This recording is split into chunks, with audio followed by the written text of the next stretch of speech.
Hi friends, welcome to Nivetha கலாட்டா.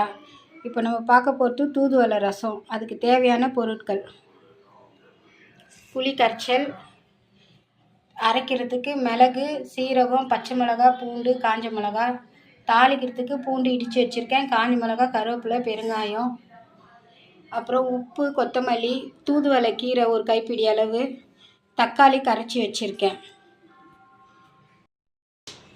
இப்போ கிண்ணம் காஞ்சதும் எண்ணெய் ஊற்றுறோம். எண்ணெய் காயட்டும்.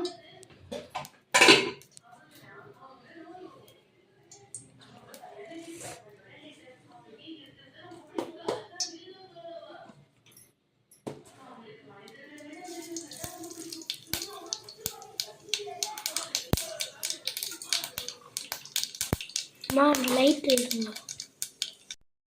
வாங்க ரசம் தாளிக்க ஆரம்பிக்கலாம்.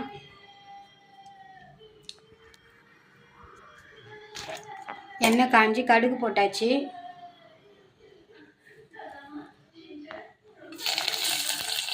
பூண்டு, காஞ்ச மிளகாய், கருவேப்பிலை போட்டு பெருங்காயம் எல்லாத்தையும் போட்டுடணும்.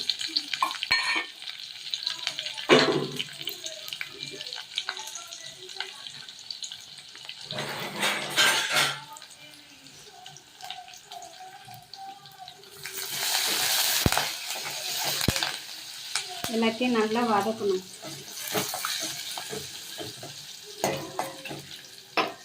வதக்கிட்டு மிளகு சீரகம் இடித்து வச்சுருக்கேன். மிளகு சீரகம் தூதுவளை எல்லாத்தையும் கொஞ்சம் இடித்து வச்சுருக்கேன்.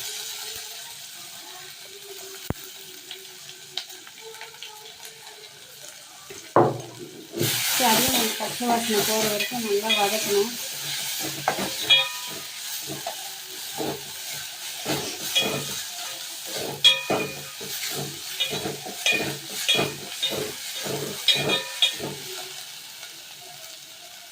வதக்கிட்டு தூதுவளை கீரை கொஞ்சம் மிக்சியில் போட்டு நல்லா அரைச்சி வச்சுருக்கேன், அதையும் ஊற்றிக்கணும்.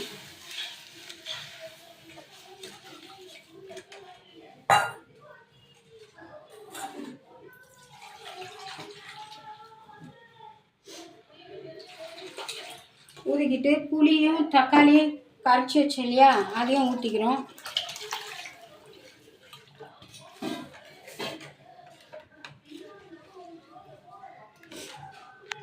கொஞ்சம் மஞ்சத்தூள் போட்டுக்கணும், நான் சொல்ல மறந்துட்டேன்.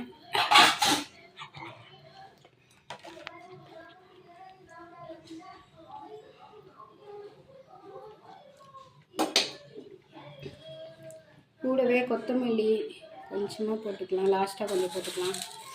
தேவையான அளவு உப்பு போட்டுட்டு ஒரு கலரிடுவோம். கலரிட்டு